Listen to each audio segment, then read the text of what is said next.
Merhabalar, kanalıma hepiniz hoş geldiniz. Kanalımdan selamlar, sevgiler sunuyorum. Evet, yine bir tığ işi çalışması ile sizlerle birlikteyiz. Bu videomda sizlere daha önce çalışmış olduğum bir tasarımımı üçgen şal olarak uyarlamamı isteyen arkadaşlar oldu. Evet, bu videoda sizlere üçgen şal çalışması yapacağız arkadaşlar. Evet, hemen modelin anlatımı için elimde bu şekilde ipim var. İpimi göstereyim. Hemen şöyle kalınlığı, inceliği, simli alize şal. Siz dilediğiniz marka ip kullanabilirsiniz. Tığ numaram ise 1.40 milimlik tığ kullanacağım. Evet, Bismillahirrahmanirrahim diyelim ve başlayalım. Tığıma ipimi sabitledim. Burada 1, 2, 3, 4, 5, 6, 7 tane zincir çektim. Hemen ilk çekmiş olduğum zincire bu şekilde batıyorum. Bir daire oluşturuyoruz arkadaşlar. Kaydırma tekniğiyle battım. Burada bir zincir çektim.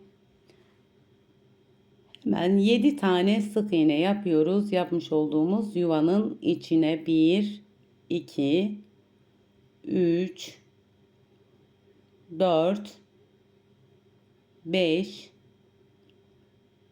6, 7. Evet, 7 tane sık iğne yaptık. Burada devam ediyoruz. 1, 2, 3, 4 tane zincir çektim. Tığımın başına 2 defa ipimi aldım. Burada trabzan yapıyorum. Üçlü bir trabzan yapıyoruz arkadaşlar. İkişer ikişer. Tekrar üçlü bir trabzan daha yapıyorum.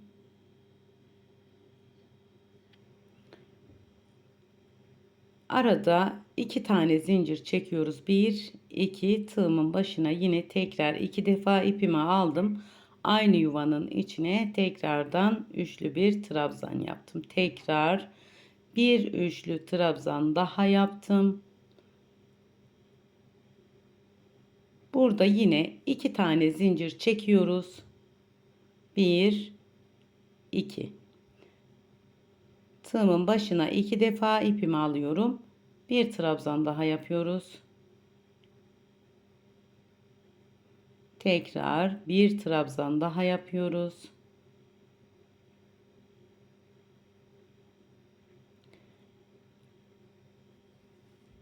Burada yine 2 tane zincirimizi çekiyoruz. 1, 2. Tığımın başına yine tekrar 2 defa ipimi alıyorum. Yine trabzan çalışması. 1, 2 ve üçüncüyü de kenar kısma sık iğnemin tepesine batıyorum. Evet, biraz sıkı yapmışım. Kenar kısma da bu şekilde 3 tane trabzan yaptık. Evet, bu şekilde bir görüntümüz var. Bunun üzerine modelimizi kuracağız arkadaşlar. Evet, burada hiç zincir çekmeden geriye döndüm. Kenar kısma batmıyorum. Bir ikinci sık iğnemin tepesine bir sık iğne yapıyorum. Tekrar bir sık iğne daha yapıyorum. Kenarı düzgün olsun diye. Burada kenar su taşımı yapıyorum. 4 tane zincir çekerek. Hemen tığımın başına 2 defa ipimi aldım. Aynı yuvanın içine tekrardan zincirim ile birlikte 2 oldu trabzanımız. Tekrar 3, 1, 2 zincir. Tığımın başına 2 defa ipimi aldım. Yine aynı yuvanın içine trabzan yapıyorum. 1, 2 ve 3. 3 tane trabzanımı yaptım. Burada 1, 2, 3, 4, 5 tane zincir çektim. Tığımın başına bir defa ipimi aldım. ilk çekmiş olduğum zincirimin içine batarak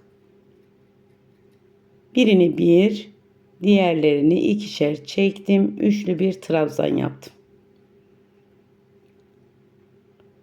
Burada devam ediyorum. Bir zincir çektim. Yapmış olduğum trabzanımın içine bir sık iğne, 2, 3, 4, 5, 6 tane sık iğne yaptım bu kısmı. Hemen diğer tarafına geçiyorum. İpimi altından çıkardım. Buraya da 1, 2, 3, 4, 5, 6 tane sık iğne de bu kısma yaptım. Hemen bir diğer taraftaki ilk sık iğnemin içinden kaydırma tekniğiyle birleştirdim. Bu şekilde bir yuvarlak oluşturduk.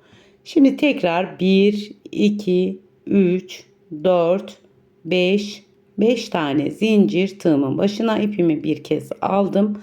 Aynı işlemi tekrar ediyoruz şimdi arkadaşlar. Hemen üçlü bir trabzan yapıyorum. Birini bir, diğerlerini ikişer çekerek üçlü bir trabzan. Bir zincir, yine tekrar 6 tane sık iğne.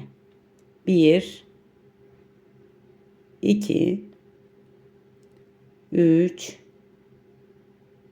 4, 5, 6. Hemen yine ipimi alt kısımdan çıkardım. Tekrar diğer karşı tarafa geçtim. 1, 2, 3, 4, 5, 6 sık iğne de bu tarafa yaptım. Şimdi hemen birleştiriyorum. Evet, bu şekilde bir yuvarlak oluşturduk. 2 tane tığımın başına yine 2 defa ipimi aldım. Su taşı kısmını yapıyoruz arkadaşlar. Yine üçlü yapıyoruz kenar kısımlarını. Kenar kısımlarını üçlü yapmam. Modelimiz hızlı ilerliyor arkadaşlar. Ne çok fazla açılsın ne de çok uzasın. Dengeli bir şekilde yapmak için sizler de elinizin ayarına göre kenar kısımlarını ayarlayın. Arada 2 tane zincirimiz, yine trabzanlarımızı yapıyoruz 3 tane. 2 ve 3.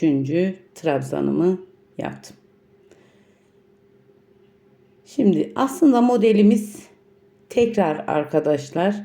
Şimdi tekrar bu kısma geçişi göstereyim. Bu ilk başlangıçta bu şekilde oldu. Yine bir tane atladım. İkinci sık iğneme sık iğne. Tekrar bir sık iğne daha yapıyorum ve kenar su taşımızı yapıyoruz. 1, 2, 3, 4 zincir tığımın başına 2 defa ipimi alıyorum. Hemen bu kısma tekrardan trabzan. Zincirim ile birlikte 3 tane trabzan. Arada yine 2 zincirimizi çekiyoruz. Tekrar aynı yuvanın içine 3 tane daha trabzan yapıyoruz.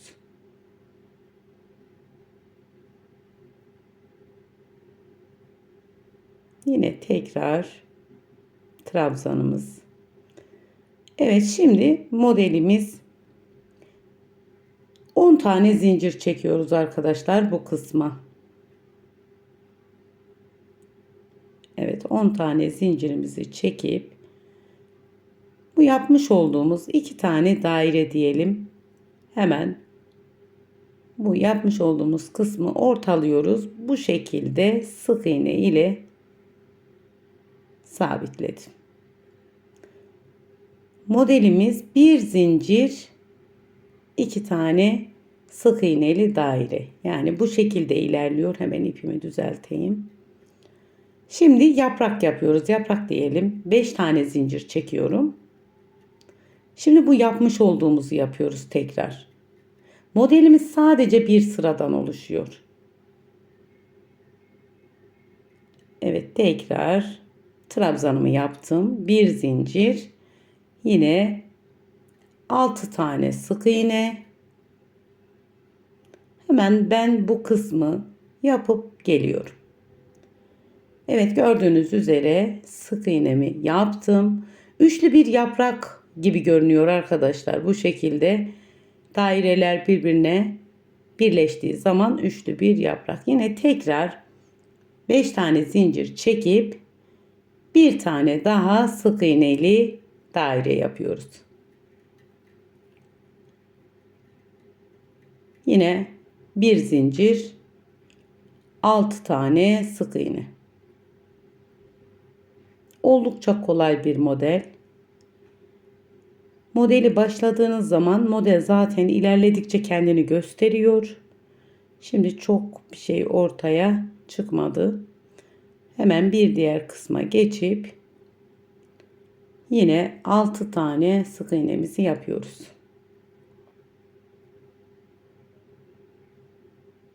Yine ben birkaç sıra anlatacağım. Sihirli bir model. Yani model yaptıkça ortaya çıkıyor. Hemen kaydırma tekniğiyle birleştirdim. Şimdi su taşımızı yapacağız. Hemen kenar kısma şöyle göstereyim.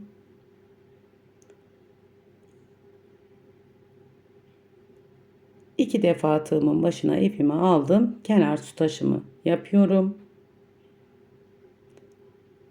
Modelin tekniği 10 zincir 2 yuvarlak, 10 zincir 2 yuvarlak olarak devam ediyor arkadaşlar. Ondan sonra modelimiz ortaya çıkıyor.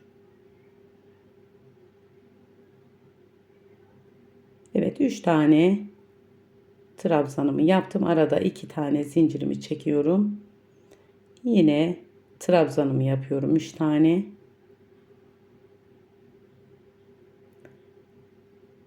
Aynı yuvanın içine batıyoruz.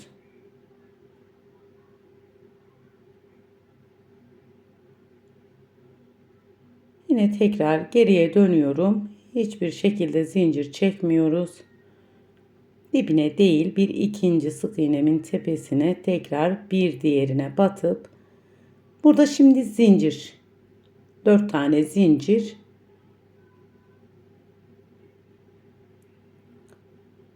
yine trabzan, arada 2 zincirimi çektim, tekrar 3 tane daha trabzan.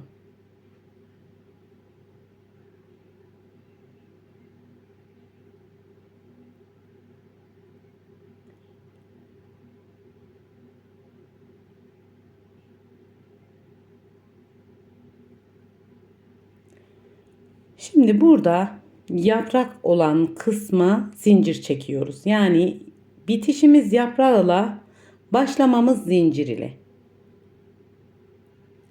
Şimdi zincirimi çektim.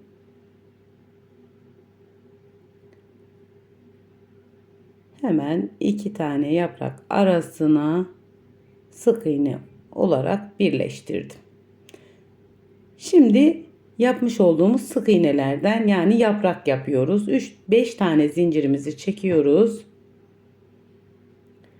Şimdi hemen bu şekilde ben yaprakları oluşturup geliyorum. Evet arkadaşlar, yapraklarımı yaptım. Şimdi zincirin içine batıyorum. Çekmiş olduğumuz zincirin içine. Şimdi tekrar burada 10 tane zincir.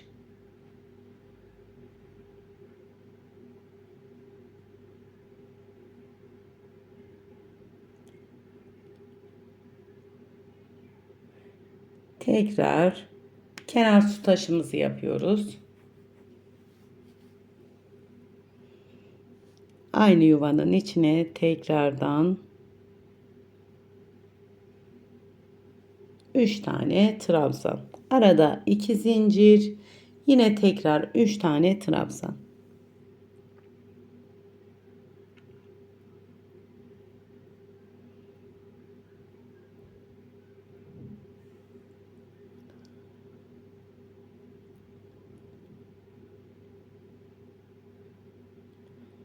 Zincir çekmeden geriye dönüp yine tekrar oluyor. Bundan sonrası bu şekilde ilerlemesi arkadaşlar.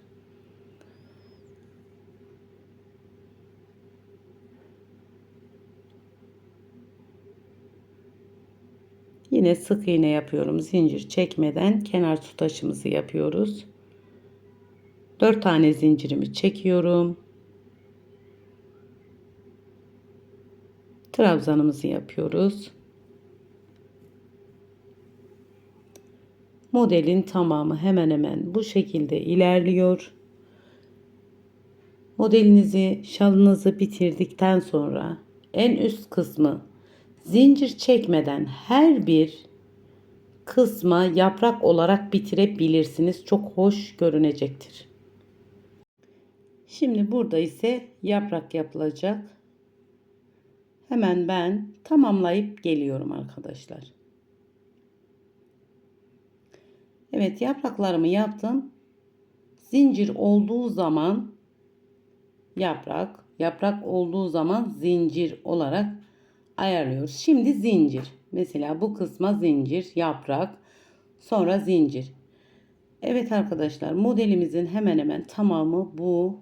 Sadece bir sıranın tekrarından oluşuyor. Modelimiz gerçekten, şimdi ilerlemiş halini sizlere biraz daha yapmış olduğum ilerlemiş halini göstereyim. Evet arkadaşlar, modelimizin ilerlemiş hali bu şekilde.